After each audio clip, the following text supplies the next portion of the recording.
Welcome back to PRN Test Drive. I'm James, and this is the 2024 Volkswagen Golf R with the 6-speed manual transmission. Matter of fact, this is the last time Volkswagen are going to put a manual transmission inside a Golf. They are putting all their eggs in the DSG automatic basket, so hopefully that one gets a lot better, as Volkswagen going forward won't be focusing on two different transmissions. But I have to say, as a recent manual enthusiast, I'm kind of disappointed because this is my first Volkswagen with a manual transmission, and it's actually not that bad. Now, I did drive in 2023 the Volkswagen Golf R DSG in the winter, so now I get the exact opposite of the spectrum. 6-speed manual transmission here in the summer, and I get to kind of compare both because there has been no major changes here for 2024 other than inside the vehicle. The Volkswagen logo is blacked out other than the kind of normal one or the old one in the 2023. Other than that, I haven't noticed any massive changes here. And honestly, the handling and stuff feels the same. So the biggest difference here is going to be the transmission. Now, of course, last year I had it in white. This year I have it in lapis blue metallic. I've got Napa leather with the blue accents just like last year. The R logo is right there as well. I've also got these mirror caps that are nice and silver, nice turn signal LED. I've got parking sensors in the front, no 360-degree camera, which would be nice to see at the price point that Volkswagen are asking for this thing, but we'll take the parking sensors. This is a very compact vehicle. It's a vehicle that, you know, if you live in a city and you still want to have your fun, but also fit into all the tight parking spaces, this is your goal.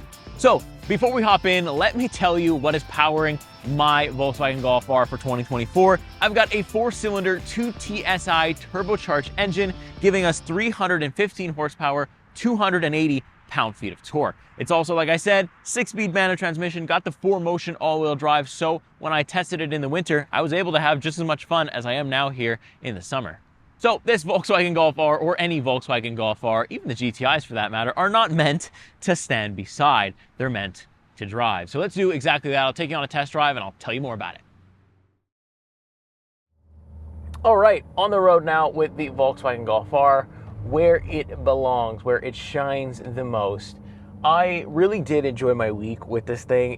I enjoyed it in the winter as well, which I think is a really good sign. It's one of the rare times where I actually get to test a car both in the summer and the winter. The only difference here is, like I said, this is a 6-speed manual. In the winter, I was driving the DSG. So a little bit different, but honestly, the manual is the more fun option in my opinion. But how the manual would be to drive in the winter, not sure, but I don't think it would be that big of a problem because we've got the 4Motion, you know, so the all-wheel drive always kept me in place with the DSG, so I don't see why the manual would be any different. Maybe you just have to be a little bit more careful on upshift and downshift, but that's pretty much it. So let me throw it in though to Nürburgring mode because that makes this thing go very aggressive, changes my drive screen as well, and let's give it some beams. Oh yeah, this thing is definitely no slouch. This thing has got power.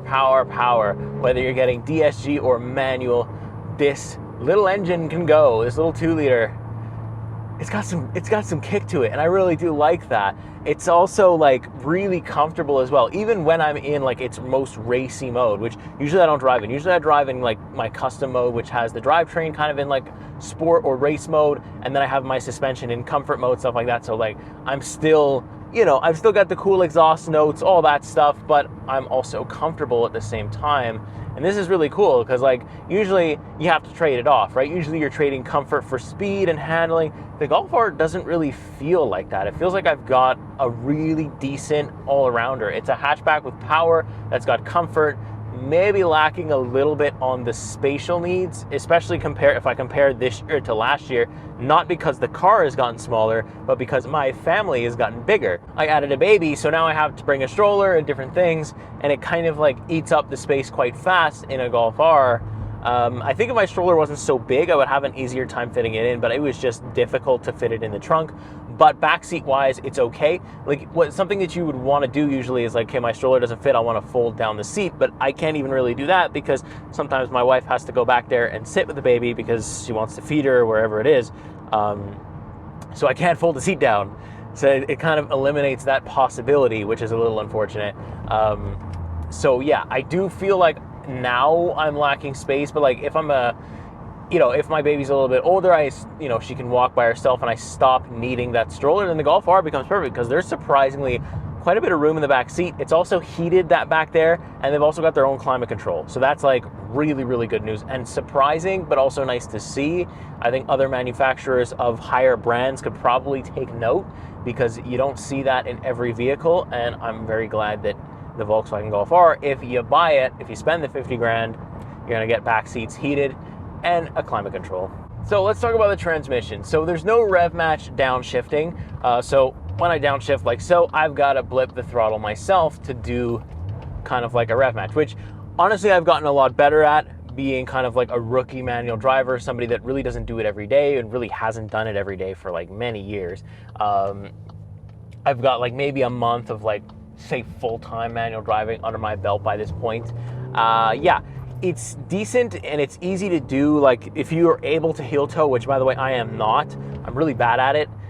The pedals are very close. The brake and the throttle are perfect for being able to do that if you're good at it. I am just simply not. Little rip there. It's also like, it's still really punchy, right? The throws are a little bit long for my liking, for like whenever I'm driving like a sporty manual or any manual that has power. I kind of want shorter throws. It's a little long for me. Also, one thing I would change is the kind of the shifter. Like it feels like an automatic shifter, if that makes sense. I would want it to be like more like a ball or something, maybe a little bit more narrow, that I'm not like kind of, it just feels really big. It's just awkward to me.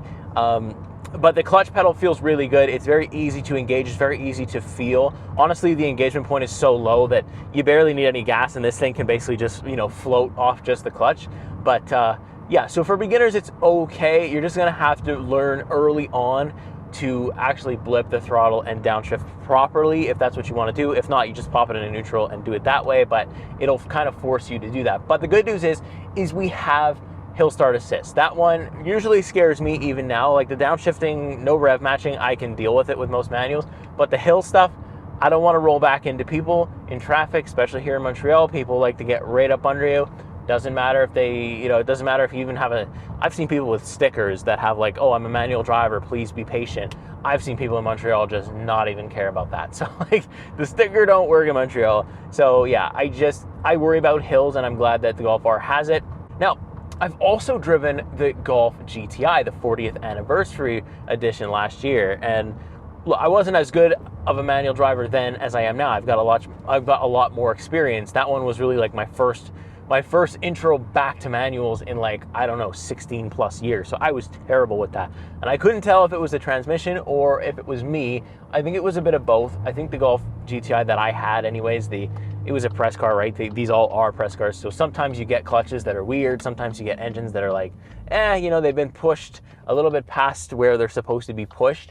So it's a bit weird, but it was still good. And it was still a really peppy little thing. So I don't know. I feel like if you don't have the money, like the Golf R is definitely the way to go if you're looking for like top end performance hot hatch that's like practical, you don't got to park.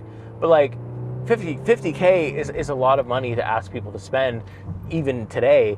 So the Golf GTI is still a great, I think, value option that like kind of gets you into, the Golf R, gets you driving a manual transmission. Not going to be there next year though, but it still gets it, you still get the feeling of it. And I feel like a lot of the stuff is the same. Like the infotainment was the same. I had a digital gauge cluster in that one too. I think, the biggest difference with the GTI and the R is obviously going to be power, right? You're getting a lot more power out of the Golf R just naturally from the factory. But I've seen people tune their Golf GTIs to be lightning quick, and I think the same thing here with the Golf R is true. I think people or modders could probably pull a lot of power out of this little engine. I think Volkswagen probably left a little bit on the table, and I've seen some crazy loud builds of these cars. So I think sky's the limits here when it comes to mod. I think it's it should be fun for people who like to do that. Honestly, if I was to buy it, I'd leave it stock.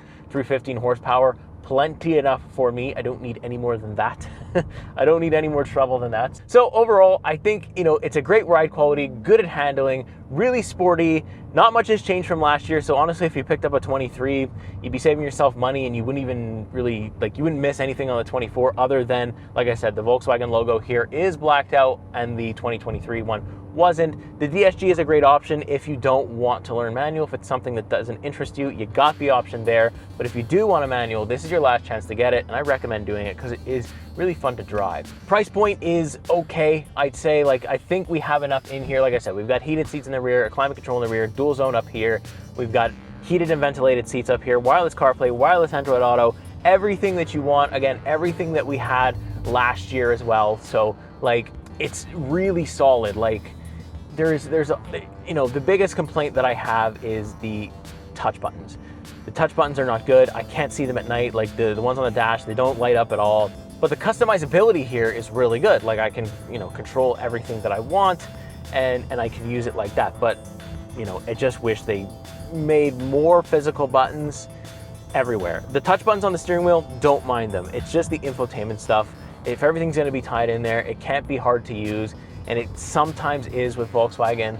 And yeah, I feel like that's a complaint that I've had in pretty much every Volkswagen I've ever driven. So will they listen with the new Jetta? It looks like maybe they're gonna try to do something interesting with it, but time will tell. So I think that's gonna do it for my little review or refresh review of the 2024 Volkswagen Golf R. Whether you decide to get the DSG or the manual, you're gonna have fun. You don't gotta park it in the winter. Make sure you like, subscribe, turn on the bell notifications. We've always got cars for you. We've got like almost 3 videos a week, sometimes more than that, coming out here on the channel. So you're not gonna wanna miss a thing. With that being said, I will see you the next week. See you in the next car.